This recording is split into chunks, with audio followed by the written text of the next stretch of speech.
Well, hello, this is Yoris Kaja talking to you from Riga, and actually, this is take two of my video podcast because first time I tried it, I screwed up the sound. I wasn't wearing my mic and my headphones, and so that's that.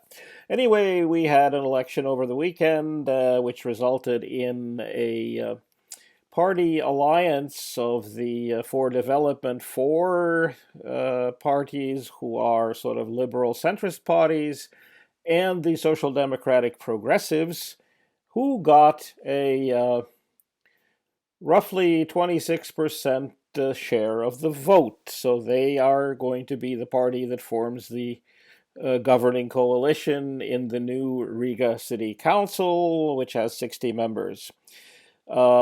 Second was Harmony, the incumbent party, one could say, who got just a bit over 16% of the vote, followed by the new Unity Party, which is actually kind of the unity party of Prime Minister Krišjānis Kariņš, which is a kind of centrist liberal party. They came in with about 15% of the vote.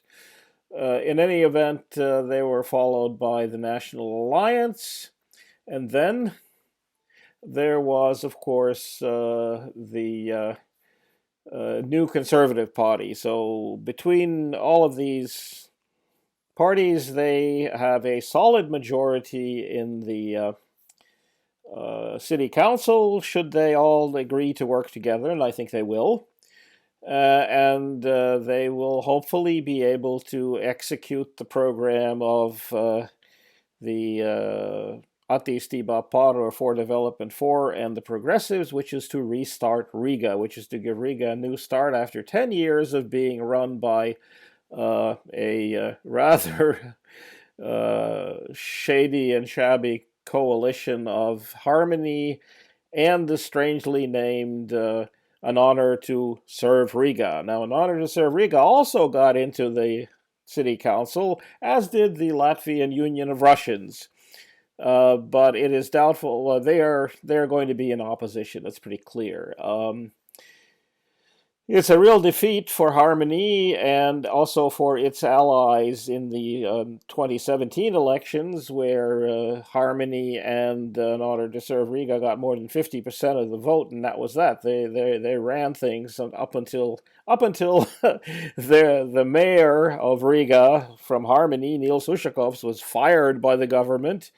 His deputy mayor, who was also one of the leaders of the An Honor to Serve Riga, Anders Ameriks, decided to resign before the hammer came down on him. Both had been investigated by anti-corruption agents, and it was quite a mess. And they went off and ran in the elections for the European Parliament, in which they both got elected, and they are both out of the country, so to speak, in Brussels. So now the coalition forming process is beginning, and Mārtiņš Staķis, the For Development 4 candidate for mayor, is trying to sort of make the necessary deals so that this coalition holds together for the next 5 years, or more than 5 years. These were extraordinary elections. Next elections for the municipalities in Riga should be next year. But as I said, we had to do something here because the city council was dissolved. The mayor and his deputy were fired. The head of the Riga Transport Authority was temporarily dragged off to jail. Indeed, the last administration for Riga under Mr. Ushakovs and Mr. Ameriks had about 40 criminal cases going against them, not the least of which is the investigation of massive bribery in a 270 million euro procurement project to renew the rolling stock, that is the trams and the trolley buses and buses of the Riga public transport system, known as Riga Satiksme, which means Riga Transport. So that was not the least of it. There was money wasted on some project to promote Riga. There was cronyism. The last city administration had dozens of so-called consultants that all happened to be like, cousins of people of in the city administration, or party members, who people whose knowledge of whatever the field they were supposed to be consulting about was, sort of next to nothing. So that is sort of hopefully coming to an end.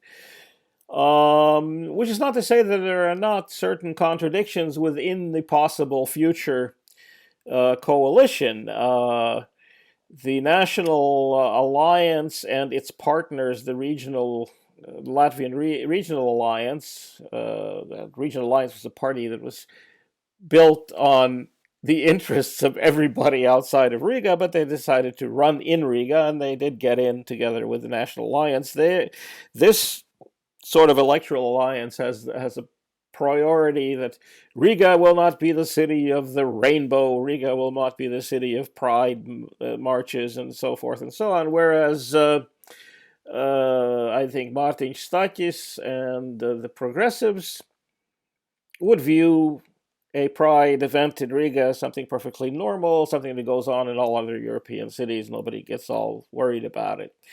The new Conservative Party, who is headed by their mayoral candidate, was a young lady by the name of Linda Wozola, who replaced, sadly, who would have been the kind of the lead figure, Jutta Strīķe, who passed away suddenly and unexpectedly in March.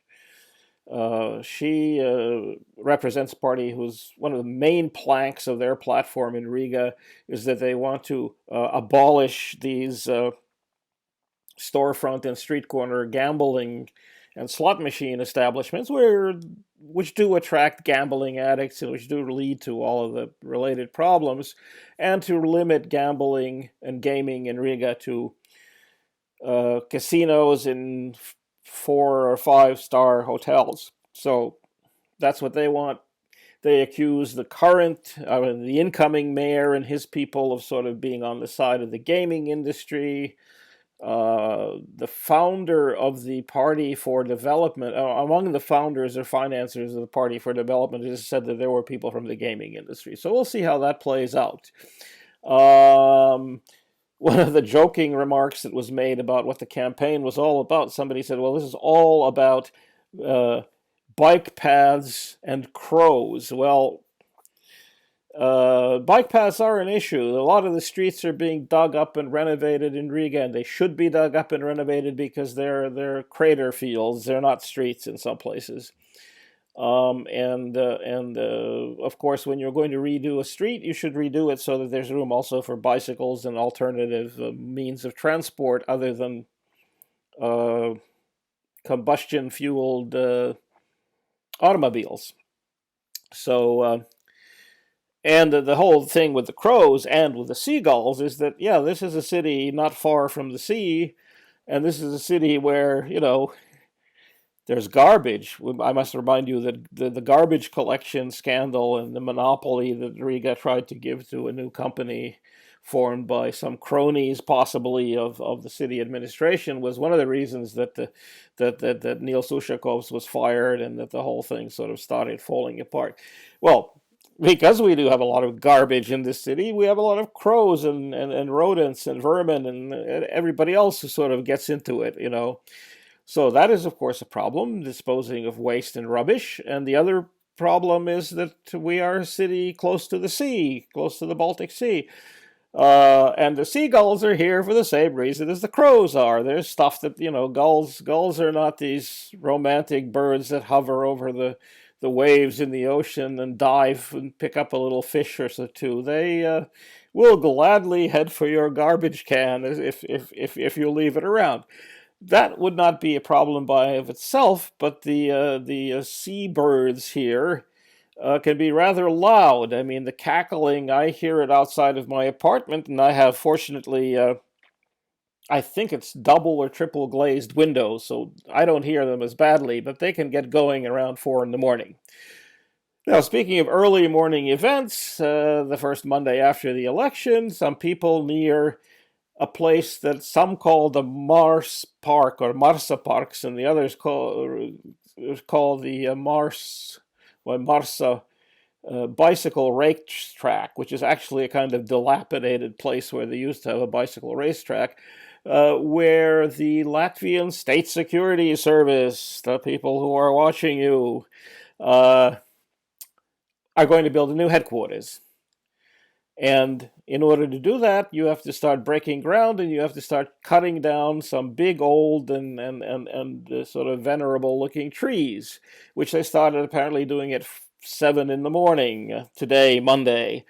People called other people and a crowd gathered and eggs were thrown and there were disputes with the police and somebody was taken away to a police vehicle, at least for identification purposes, and charged with the lowest level kind of misdemeanor, disturbing the peace or whatever it is. But there are people protesting that. There are people who think that this area should be turned into a public park, making Riga a greener place, making Riga a place with more trees instead of cutting trees down.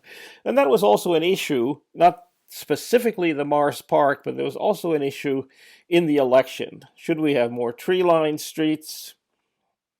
Should we have a greener city? Should we try to even make a climate neutral city, which is one of the things the progressives are pushing for, and which may very well be doable. If you look at Stockholm, you have vehicles running on electricity alone. You have vehicles running on various biofuels, and there are solutions to this. So basically, that is where things stand right now. We're trying to put together a new city administration that'll hopefully run the city for the next 5 years. Far, far less wastefully than it has been done hitherto. And we have, we have these ongoing issues, citizen activity to try to prevent what they think is a baseless action in cutting down trees and putting up some kind of a spook house. Spooks being a American jargon term for spies and counter spies. There instead of a park. So this is Yuris Kaja on a somewhat chilly early fall day, possibly. We had rain all day.